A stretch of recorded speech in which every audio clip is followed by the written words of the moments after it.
Islam berkemajuan itu ciri khas Muhammadiyah yang digagas langsung oleh pendiri Muhammadiyah Ki Haji Ahmad Dahlan. Pada hemat saya, sebenarnya Islam tidak perlu dan tidak memerlukan predikat untuk dicantolkan di belakangnya. Karena sekali ada predikat, ada sifat, maka itu akan mengandung arti reduksionis, menyempitkan Islam itu sendiri. Ya. Baik predikat yang bersifat kualitatif maupun predikat yang dikaitkan dengan dimensi ruang dan waktu. Oleh karena itu, predikat-predikat itu pada hemat saya harus dipahami sebagai sesuatu yang bersifat tentatif dan temporer, yang boleh jadi kapan-kapan diganti, diubah. Saya sebenarnya sejak 2010 sudah mendorong adanya Islam berkeunggulan. Tidak perlu menunggu Islam berkemajuan terwujud, karena mungkin akan lama, masih langsung saja berhimpit. Nah, predikat-predikat semacam itu penting hanya sebagai aksentuasi untuk menjadi referensi dan fokus dari perjuangan kita dalam melangsungkan dakwah Islamiyah. Dari Ahmad Dahlan, Islam berkemajuan itu istilah yang dipakai. Ada pakai yang sebenarnya. Islam yang berkemajuan itu punya konotasi berbeda ya dengan Islam berkemajuan. Tapi waktu itu PP Muhammadiyah sudahlah kita pakai yang ringkas tanpa yang. Itu dipahami atau dijelaskan oleh Ahmad Dahlan sebagai Islam, ada bahasa Jawanya, saya tidak hafal. Tapi dalam bahasa Arabnya mirip-mirip dengan Islam yang soleh likulli zaman wa makan. Yang soleh bukan cocok ya. Soleh itu yang tepat untuk segala ruang dan waktu. Sebenarnya kalau ini dipahami secara keliru, itu mengandung arti Islam yang fleksibel. Karena yang melakukan adjustment, penyesuaian diri dengan kondisi.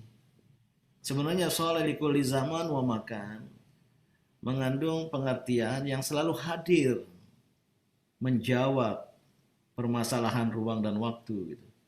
Yang selalu hadir menjadi solusi, problem solver terhadap masalah-masalah peradaban dalam lintasan sejarah. Itu makna soleh likulli zaman wa makan. Dan dari situlah kalau kita cari bahasa Arab ya Islam sebagai dinul hadarah, agama kemajuan sekaligus al-hadarah sekarang dipakai juga untuk menjadi arti dari peradaban. Artinya yang sangat cocok, relevan untuk membangun peradaban. Tentu peradaban utama, peradaban mulia, high civilization. Nah, Bapak, Ibu, dan saudara-saudara, saya tidak akan panjang di situ. Namun kalau kita baca ya, apa namanya, atau kita pahami apa yang diajarkan oleh Ki Haji Ahmad Dahlan, saya juga baru terakhir ya mendapat informasi itu. Ternyata, dan ini tugas sejarawan ya, untuk mengkaji lebih lanjut, mensurvei lebih lanjut, topik dan ayat yang diajarkan pertama kali oleh Ahmad Dahlan itu adalah Al-Asr, surat Wal Asri, yang berhubungan tentang waktu. Baru kemudian Ali Imran 110 yang berbicara tentang khair ummah. Baru kemudian yang sering kita pahami ya, Al-Ma'un, ya, soal pendustaan agama dan perlunya perhatian, kepedulian terhadap yatim piatu dan kaum duafa yang dikaitkan dengan pendustaan agama. Kalau Muslim tidak melakukan itu, fawailul lil musallin. Dan ketika Muhammadiyah mulai didirikan, dicarilah pendasarannya, itulah Ali Imran 104. Waltakum minkum ummatu yad'una ilal khair. Kalau kita lihat ya, apa sistematika ini atau urutan-urutan ini ya. Nah, kalau seandainya itu benar tuh bagus sekali, penting sekali. Nah, dari situlah kemudian bisa kita bangun sebuah formulasi ajaran Islam yang relevan dengan tadi peradaban, dengan al-hadarah. Maka berkemajuan itu proses, is not an end, bukan akhir, tapi as a mean, jalan. Gitu. Islam berkemajuan ya, hanyalah sebuah instrumen untuk membangun apa? Ya, untuk membangun kehidupan peradaban yang tinggi, yang mulia itu. Al-hadarah, juga at-tamadun atau al-Madinah, sebagaimana yang pernah diwujudkan Rasulullah SAW di Madinah dulu itu. Gitu. Maka sedang saya rapihkan susunan ini, sudah saya ceramahkan di beberapa tempat. Kemarin saya berada di Pekanbaru beberapa hari lalu. Ketua PWM ikut hadir juga di sini. Ya, Islam berkemajuan yang kalau kita eksplorasi dari apa yang diajarkan Ahmad Dahlan itu dasarnya tauhid. Semua kehidupan Muslim harus berdasarkan tauhid. Tauhid, ya, ajaran tentang keesaan Allah, tapi sekaligus pengesaan Allah. Tauhid yang dipahami oleh umat Islam itu lebih bercorak wahdaniyatullah, tentang keesaan Allah, Allahu Ahad dan seterusnya. Tapi tauhid itu mengandung arti aktif proaktif, wahada yuwahhidu, tauhidan, maka pengesaan. Jadi bukan tauhid pasif, kita meyakini keesaan Allah seolah-olah sudah selesai. Tidak, belum. Tapi harus berlanjut kepada kerja-kerja aktif, proaktif dalam mengesakan Allah dalam kehidupan ini. Itu kalau dijabarkan, saya kira dalam sekali ya. Nah, saudara-saudara semua, saya dengan demikian melihat, jadi kalau pakai istilah filsafat ya, kerangka ontologinya itu tauhid. Nah, kemudian epistemologinya itu ya, adalah sebuah pendekatan pemikiran bagaimana mengesahkan Allah, pengesaan Allah. Jadi lebih aktif, bukan bicara tentang keesaan. Ketika kita bicara kerangka epistemologi mengesahkan Allah ini, itu akan berkaitan nanti bagaimana hubungan Allah sebagai Al-Khaliq dengan Al-Makhluk. Dan bagaimana hubungan manusia sebagai Al-Abid, hamba, dengan Al-Ma'bud. Itu kalau kita lihat dua two-way traffic, naik ke atas, turun ke bawah. Naik ke atas, transformasi diri, ibadat harus berdimensi ta'abbudi. Sampailah sedekat-dekatnya dengan Allah. Begitu berada sedekat dengan Allah, harus diturunkan lagi Al-Khaliq kepada Al-Makhluk, takhalluq bi akhlaqillah. Itulah yang melahirkan akhlak. Maka ya, Islam berkemajuan, Al-Islam sebagai dinul hadar ini harus melahirkan pribadi-pribadi berakhlak. Itulah pribadi unggul. Kalau sudah al-akhlaqul karimah dimiliki oleh seorang muslim mukmin, inilah agen-agen ya, perwujudan dari peradaban utama tadi, peradaban tinggi tadi. Maka output, tidak outcome dari Islam berkemajuan sebagai jalan tadi itu, lahir ya, pribadi unggul, sumber daya manusia yang berkualitas, khairu ummah secara kolektif. Inilah yang akan menjadi agen-agen perwujudan peradaban. Inilah yang dapat memastikan terwujudnya peradaban utama oleh khairu ummah, umat Islam sebagai umat yang terbaik. Maka ini kapan-kapan saja ya kawan-kawan di Maroko atau di Timur Tengah tolong kaji. Saya mengajukan kerangka ajaran Islam ya. Pertama adalah at-tauhid tadi itu sebagai dasar. Nah, yang kedua ini, tapi mohon jangan salah paham, adalah al-khilafah. Ya, inni ja'il firman, aku menjadikan manusia sebagai khalifah, wakil untuk membangun bumi. Membangun bumi, maka khilafah itu adalah misi kemanusiaan, tapi bukan khilafah politik. itu reduksionis. Tapi khilafah peradaban, caliphate yang kita bangun di muka bumi ini adalah sebuah khilafah, tapi khilafah peradaban. Jadi saya tidak setuju kalau ada yang mereduksi, menyempitkan khilafah politik. Ya. Itu reduksionis. Nah, khilafah, ini ajaran Islam yang mulia, ada isyaratnya dari Al-Quran. Saya coba selidiki, ternyata ada pada semua agama-agama samawi, khususnya Yahudi dan Nasrani. Dalam Yahudi, ada istilah, saya lupa tepat, saya tanya kepada seorang rabai, chief rabai, kawan baik saya, David Roshan dari Yerusalem, ada dalam Talmud, ya, kalau salah Milko Elohim, ya, yang diterjemahkan ke dalam bahasa Inggris menjadi Kingdom of Heavens, kerajaan langit. Nah, ketika Nasrani, ya, dalam juga tentu Injil, dan terjemahkan dalam bahasa Inggris itu Kingdom of God, kerajaan Tuhan.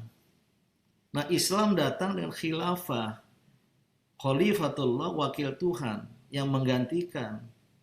Maka Allah berfirman menitipkan pesan kepada manusia dengan misi kemanusiaan membangun khilafah di muka bumi, la tufsidu fil ardi ba'da islahiha. Jangan kau buat kerusakan di muka bumi setelah Allah melakukan Islam, menyiapkannya secara sangat-sangat lengkap, komplit.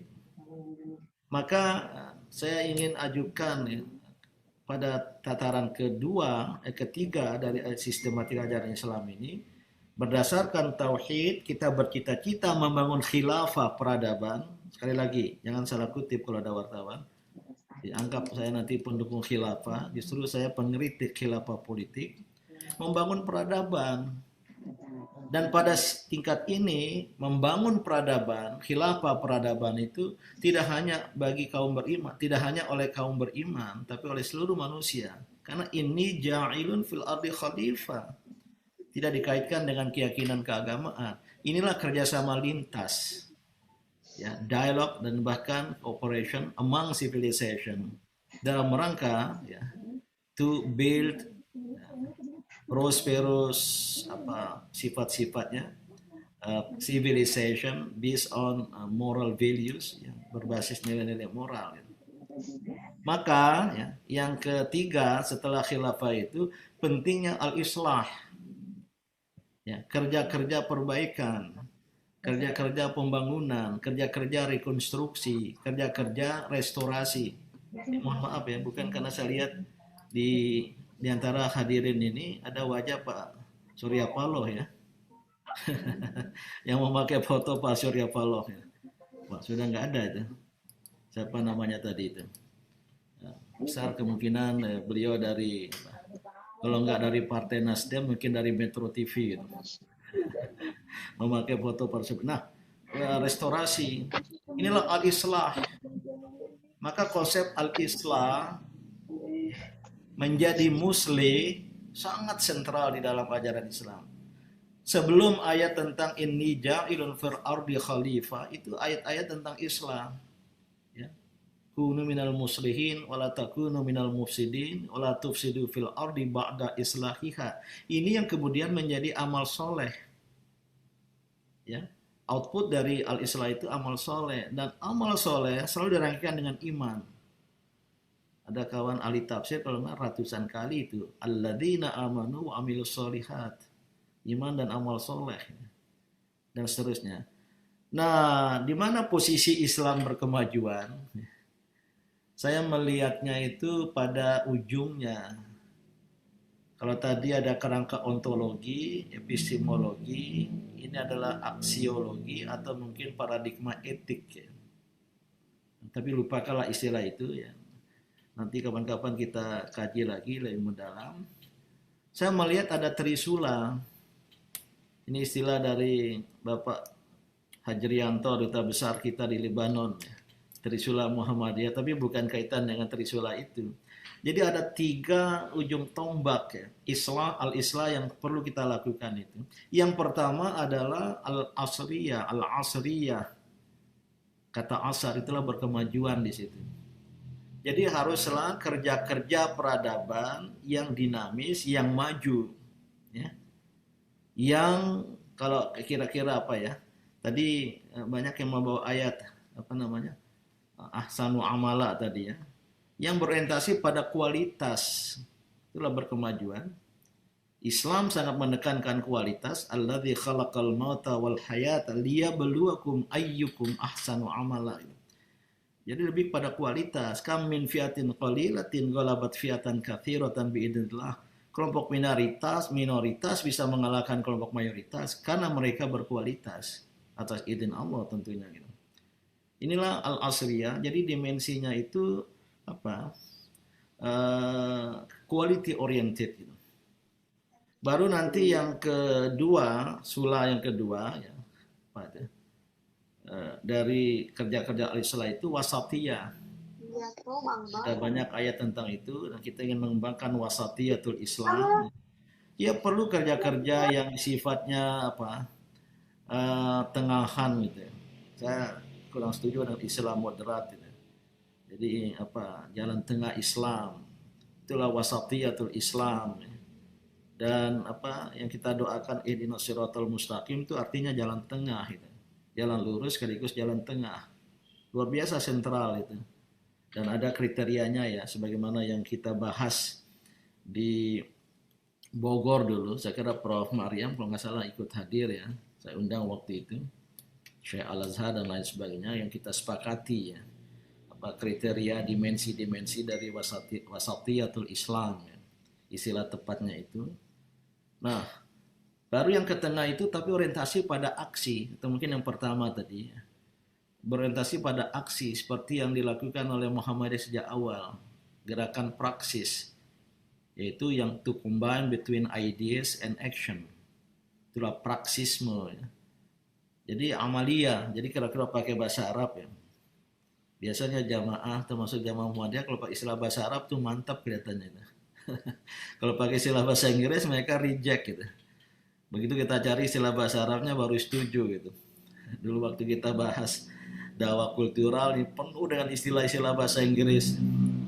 Itu ditolak itu di Tanwir itu. Baru kita revisi, kita carilah bahasa Arab. Baru disetujui padahal isinya sama gitu. Jadi at-tauhid ya. Kemudian cita-cita membangun khilafah peradaban dengan ya, penekanan pada kerja-kerja kebaikan dan perbaikan al-islah yang berdimensi kemajuan, jalan tengah dan sekaligus orientasi kepada kerja nyata, perbuatan nyata, al-amaliyah atau at-tatbiqiyah.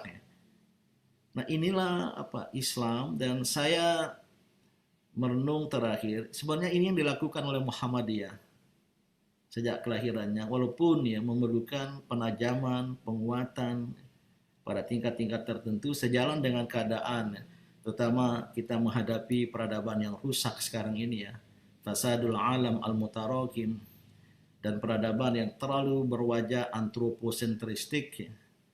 Kurang berwajah teosentristik sehingga terjadilah kerusakan-kerusakan, termasuk juga pandemi dan lain sebagainya gitu. Maka sebenarnya Islam berkemajuan ini dapat kita usulkan menjadi solusi peradaban. 2018 setelah konferensi Bogor, ya, High Level Consultation of World Muslim Scholars on Wasatiyat Islam, ada pesan Bogor, ada 7 kriteria wasatiyat Islam. Kita lanjutkan bulan Agustus, ya, 12, 13, 14 Agustus tentang The Seven World Peace Forum. Kita keluarkan waktu itu the Jakarta Message dan waktu temanya ya, The Middle Path for the World Civilization, jalan tengah sebagai solusi terhadap peradaban, sekaligus mengukuhkan jalan tengah, tidak sekedar moderasi beragama ya, itu agak kesan kompromistik dan ini, dan konsep wasatiyat Islamic Middle Path ini ya, yang susah diterjemahkan ke dalam bahasa lain ya, wasatiyah itu Profesor Kamali dari Malaysia, justly balance ya, agak memadai tapi belum cukup. Nah, akan segera saya akhiri. Pimpinan cabang istimewa Muhammadiyah, saya dengar sudah 32 negara sekarang ya. Kita mulai itu 2000 berapa dulu ya, 2003, 2005, kalau salah di Kairo dulu. Ya. Dan munculkan PCIM, cabang tapi istimewa. Istimewanya di mana? SK-nya langsung dari PP, tapi tingkat cabang. Dan cabang ini tidak punya daerah, sebagaimana PCM ya, yang ada di Indonesia itu ada daerahnya PDM, ada wilayahnya PWM, tapi cabang ini langsung ke PP, diskekan oleh PP. Terakhir menuntut adanya ranting istimewa di bawahnya ya. Ya boleh-boleh saja ya. Ada keistimewaan karena ya kita ya tahu jelas anggotanya itu tidak berdiam lama ya. Orang Indonesia ini kurang berdiaspora ya dan ingin segera pulang ke kampung halaman. Pokoknya mangan orang mangan asal ngumpul gitu. Mudik itu suatu suasana kebatinan yang istimewa sekali gitu. Oleh karena itu perlu menyesuaikan diri dengan keadaan itu. Yang pada hemat saya, kawan-kawan PCIM Moroko yang akan bermuscap ya, satu ya menjadi proksi Muhammadiyah, perwakilan Muhammadiyah untuk melangsungkan dakwah setempat. Ya. Berarti segenap anggota PCIM adalah dai-dai ya, adalah mubalik-mubalik yang berdakwah setempat. Minimal ke dalam warga negara Indonesia atau ke warga Muhammadiyah yang ada di sana. Syukur-syukur bisa berdakwah keluar. Nah terus terang peran pertama ini sedang mulai ditampilkan oleh Muslim Indonesia ya. Dengan munculnya banyak masjid-masjid Indonesia di New York, di Washington DC, Los Angeles, Amsterdam, Den Haag, sekarang sedang mencoba di London, ada juga di Tokyo, di banyak negara ya. Dan saya mendapat feedback ya dari tokoh-tokoh non-muslim ya seperti di Amerika Serikat. Oh, ini yang kami cari-cari. Dakwah Islam dan pemahaman keislaman ala Indonesia gitu. Mereka lebih suka. Sebelumnya ya 2.500 3.000-an Islamic Center masjid di Amerika itu ya dari pihak lain, baik dari ya sedikit yang berhubungan dengan Al-Ikhwanul Muslimun, ada yang dibantu oleh Saudi sehingga dakwanya berwarna Wahabi ya. Ada yang dibantu oleh Qatar Foundation dan lain sebagainya. Dan tentu nanti imam khotibnya itu dari kalangan mereka ya. Saya kira Prof. Syafiq Nugini bisa memberikan kesaksian. Ada juga yang dari Pakistan, ya, Bangladesh, India, dan beberapa juga diprakarasai oleh Iran dan tentu nanti beraliran Syiah. Tapi begitu kita mulai masjid-masjid Indonesia ini ya mulai dilirik. Ya, saya kira gerakan Imam Syamsi Ali ya, kader Muhammadiyah di New York, ya, sekarang mendirikan pesantren Nusantara. Ya. Beliau alumni dari pesantren Muhammadiyah ya, Gombara di Sulawesi Selatan sana. Yang juga jadi penasihat PCIM Amerika Serikat, nggak tahu nih bergabung apa tidak dengan kita gitu. Itu luar biasa ya. Dan mendapat respons ya. Baik dari tokoh-tokoh Yahudi, tokoh-tokoh Nasrani, karena sifat beliau yang ya radius pergaulannya melampaui tapal batas itu. Termasuk dengan raba-raba Yahudi. Saya pernah diajak ke seminari Yahudi itu. Tapi tetap berpegang pada prinsip gitu. Nah, ini wajah-wajah, ini penampilan dari wasatiyat Islam, dari paham Muhammadiyah ini. Ini yang pertama ya, tugas PCIM. Kalau ini mampu melakukan itu ya, sebagai perpanjangan tangan Muhammadiyah sebagai gerakan dakwah untuk berdakwah di setempat itu. Tentu tidak mudah ya. Apalagi di Timur Tengah, negara Arab di sana banyak ulama, banyak apa. Saya Pak Dubes ya, mungkin masih mendengar saya. sudah berapa kali ya, mungkin hampir 5-6 kali diundang ya pada Ramadan, pada apa Ad-Durus Al-Hasaniyah ya, untuk bertemu dengan para ulama dan sekaligus berceramah gitu. Saya belum sempat melakukan itu karena kalau Ramadan harus 2 minggu, 2 pekan di luar negeri agak susah gitu ya. Apalagi selama memimpin Muhammadiyah. Kalau juga 1-2 hari boleh lah gitu. Nah, saya juga punya banyak kawan di apa namanya di Maroko itu ya. Nah, yang kedua, peran dari PCIM ini ya, adalah atau diharapkan menjadi penghubung Muhammadiyah dengan masyarakat setempat, baik pemerintah maupun masyarakat. Ya. Jadi semacam ya, mohon maaf Pak Dubes bukan menyayangi KBRI. PCIM itu ya, ya kedutaan besar Muhammadiyah. Ketuanya itu Dubes Muhammadiyah, menghubungkan Muhammadiyah, Islam Indonesia. Dan ini penting sekali. Ya.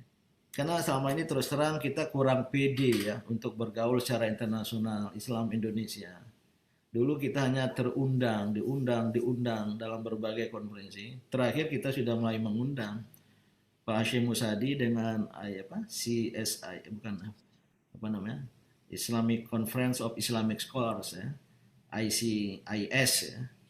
Muhammadiyah dengan CDCC bersama mengadakan World Peace Forum ya. Yang terakhir yang ke-8 yang ke-7 tahun 2018, seharusnya 2020 yang ke-8 ya.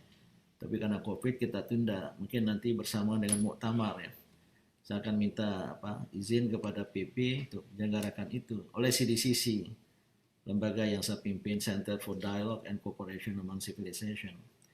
Nah, alhamdulillah Mas Rian dan kawan-kawan, beberapa PCIM waktu itu yang saya ketahui, sekarang ya saya tidak memantau ya. Apalah saya ini hanyalah seorang ketua ranting Muhammadiyah. Tapi waktu itu pamannya Kairo yang berhasil membawa PP Muhammadiyah untuk menandatangani MOU dengan Syekh Al-Azhar, Rektor Al-Azhar, Rektor Universitas Al-Azhar. Saya waktu itu datang untuk mendatangani itu 2000 berapa ya? 2003, 2007 kalau tidak salah. Nah, dan mudzakarah tafahum itu, MOU itu penting sekali. Baik untuk beasiswa bagi kader-kader Muhammadiyah maupun untuk ya pamannya pelatihan ulama tarjih ya, berada di sana atau tadrib daurah li apa namanya lil ulama apa mufti ya, dari majelis tarjih kita dan lain-lain sebagainya gitu. Nah, maka PCIM Maroko ini bisa menirukan itu. PCIM lain apalagi ya yang juga bisa menjadi mediator ya antara Muhammadiyah dan setempat. Saya kira di Inggris, UK, United Kingdom, itu banyak universitas Muhammadiyah yang walaupun juga upaya sendiri, tapi ikut dibantu oleh PCIM untuk menjalin kerjasama, kemitraan, baik apa istilahnya, twinning program atau kerjasama apa ya. Saya kira UMS zaman Prof. Bambang Setiaji banyak benar kerjasama internasionalnya itu. Nah, nggak tahu sekarang sebagai rektor UMKT Muhammadiyah Kalimantan Timur. Nah, beliau tadi ingin kalau ada Prof. Maryam nanti bisa dibicarakan khusus. Ini yang kedua. Yang ketiga, ini sebenarnya yang pertama. Saya akhirkan yang ketiga. Untuk menjalin silaturahim di antara keluarga besar Muhammadiyah.